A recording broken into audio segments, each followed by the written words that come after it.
नमस्कार दोस्तों, मैं राकेश वर्मा आप सभी का स्वागत करता हूं आपके अपने परिवार एसएन गुरुकुल पर। साथियों, आप सभी को एक प्रकरण याद होगा। एक माह पूर्व एक घटना घटी थी बिहार के मुजफ्फरपुर में। एक किसी विद्यालय के वहां के प्रधानाध्यापक और उस जिला के डीईओ के बीच का एक मामला सामने आया था, जिसमें डीईओ ने प्रधानाध्यापक पर आरोप लगाया था कि निरीक्षण के दरमियान उसके साथ मारपीट हुई, जिसमें उन्होंने अपना सर में पट्टी बांधे हुए दिखाए थे कि उनका सर फूट गया है। और इस पर तत्काल कार्रवाई करते हुए शिक्षा विभाग ने प्रधानाध्यापक को सस्पेंड कर दिया था। उस समय भी मैंने वीडियो बनाया था कि यह शिक्षा विभाग का एक पक्षीय कार्रवाई है, क्योंकि विद्यालय कार्यालय में प्रधानाध्यापक थे, डीईओ थे। अब उन दोनों के बीच में क्या चीज बातें हुई, यह किसी ने नहीं सुना, किसी ने नहीं देखा। सिर्फ एकमात्र साक्ष्य कि डीईओ का सर फूटा है और वह पट्टी बांधा हुआ है और डीईओ के द्वारा जो आरोप लगाए गए उसके हवाले पर शिक्षा विभाग का एसएसके के पाठक प्रधानाध्यापक पर कार्रवाई कर दें, यह कहीं से भी न्याय संगत नहीं था। उसी समय एफआईआर भी दर्ज किए गए और एफआईआर दर्ज हुआ इतनी तत्परता के साथ कार्य हुए, इतनी तेज गति से, जैसा लग रहा था कि वह केस फास्ट ट्रैक में चला गया हो और बेहद ही जल्द उस पर निर्णय ले लिए जाने हो, प्रधानाध्यापक को सलाखों के पीछे भेज दिया जाने हो। वह जो प्रकरण हुआ और एक पक्षीय जो कार्रवाई हुआ, उसके विरुद्ध में वंशीधर ब्रजवासी सर ने अपना नौकरी खतरे में डालकर और उस जिला के दर्जनों शिक्षक शिक्षिकाओं को आह्वान किया और उनके बीच उन्होंने डंडे बांटे, गुलाब के फूल दिए और संदेश देने का प्रयास किए कि हमें निरीक्षणकर्ताओं से कोई गुरेज नहीं है, लेकिन हमारे एक हाथ में डंडा और दूसरे हाथ में गुलदस्ता रहेगा, जो इस बात का संकेत करेगा कि जो निरीक्षण करता है उनका स्वागत किस प्रकार उन्हें चाहिए। यदि वे वसूली अधिकारी बनकर के आएंगे तो डंडा से स्वागत किया जाएगा, और यदि शिक्षा में सुधार के उद्देश्य से निरीक्षण करने आएंगे तो फिर उनका लिए गुलदस्ता स्वागत में है हमारे हाथों में। जिसे लेकर के वंशधर ब्रजवासी सर को भी सस्पेंड कर दिया गया। अब वह जो मामला था, कपर फुटोवल मामला, एचएम और डीओ के बीच का जो मसला था, उसमें केस दर्ज किए गए थे, एफआईआर दर्ज हुआ था वहां के स्थानीय थाना में। स्थानीय थाना में केस दर्ज हुआ। केस का जो आईओ थे उन्होंने केस को फॉरवर्ड किया कोर्ट में। कोर्ट में भी बेहद जल्द उस पर सुनवाई कर ली गई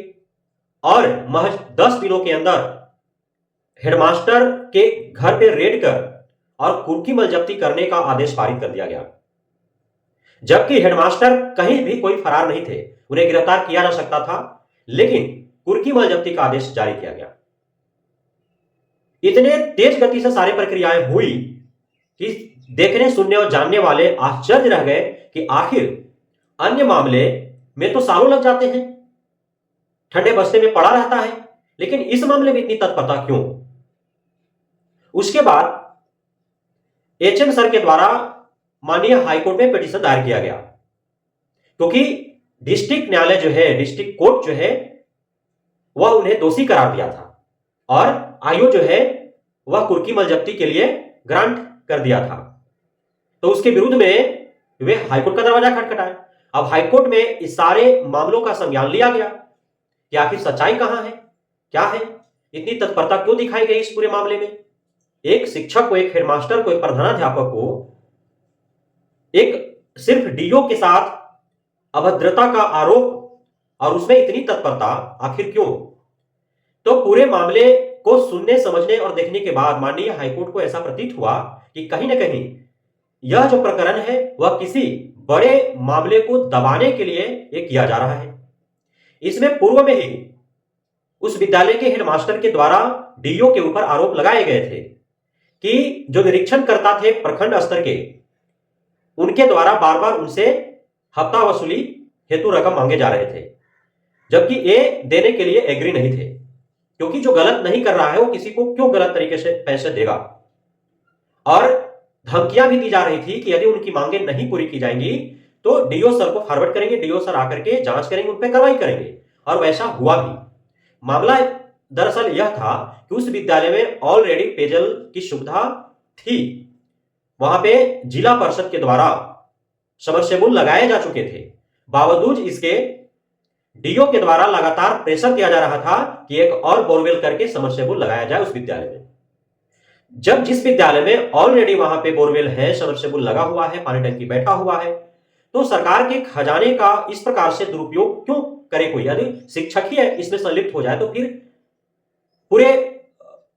राज्य का जो राजस्व है वह तो यूं ही दुरुपयोग हो जाएंगे, यूं ही बंदरबाट हो जाएंगे। इसलिए शिक्षक ने अपने कर्तव्य का पालन किया, क्योंकि सरकारी संपत्तियों, सरकारी धन का रक्षा करना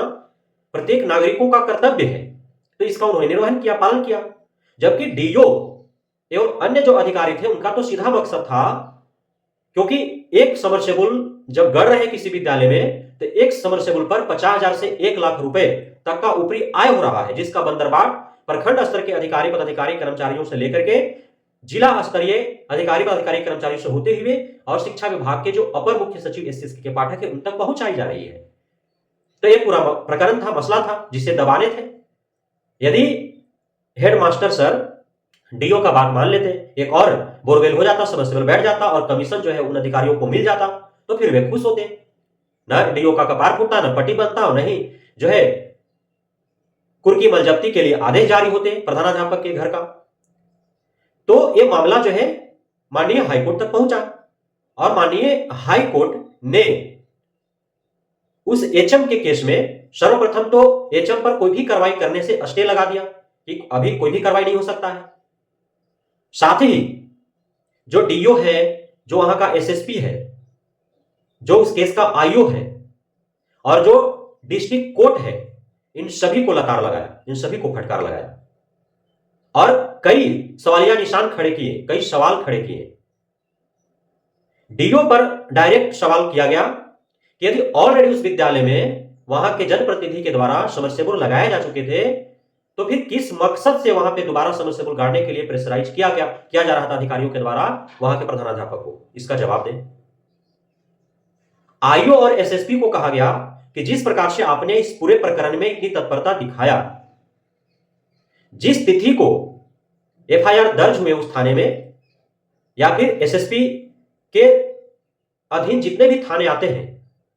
उस थानों के अंतर्गत जितने भी उस तारीख में एफआईआर दर्ज हुए, जितने तत्परता और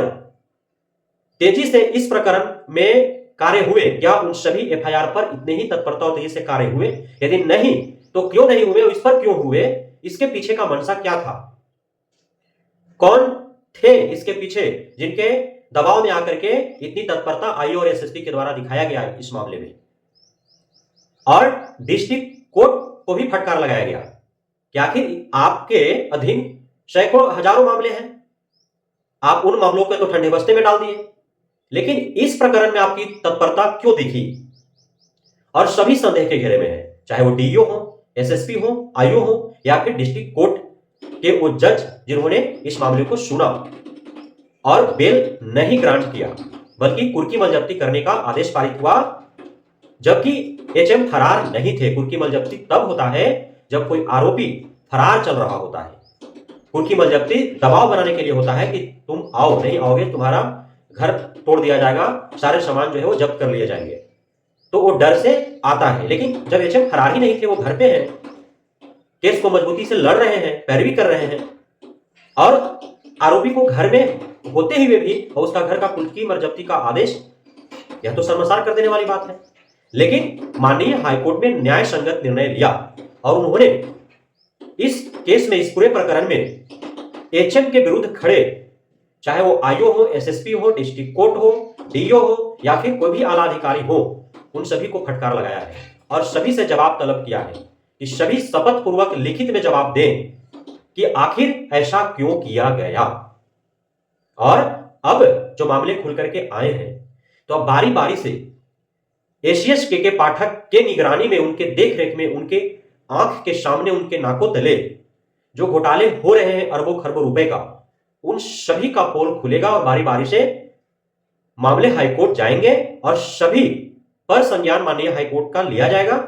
उनके द्वारा ली जाएगी और कार्रवाई होंगे। और जो भी संलिप्त होंगे इस पूरे घोटाले में, चाहे वो थाली घोटाला हो, बेंच डेस्क घोटाला हो, प्रीफैब निर्माण घोटाला हो, पेयजल आपूर्ति घोटाला हो, भवन जीर्णोद्धार घोटाला हो, भवन निर्माण घोटाला हो, छुट्टी घोटाला हो, नामांकन घोटाला हो, निरीक्षण घोटाला हो या फिर डेली वीसी घोटाला हो, इन सभी का संज्ञान लिया जाएगा।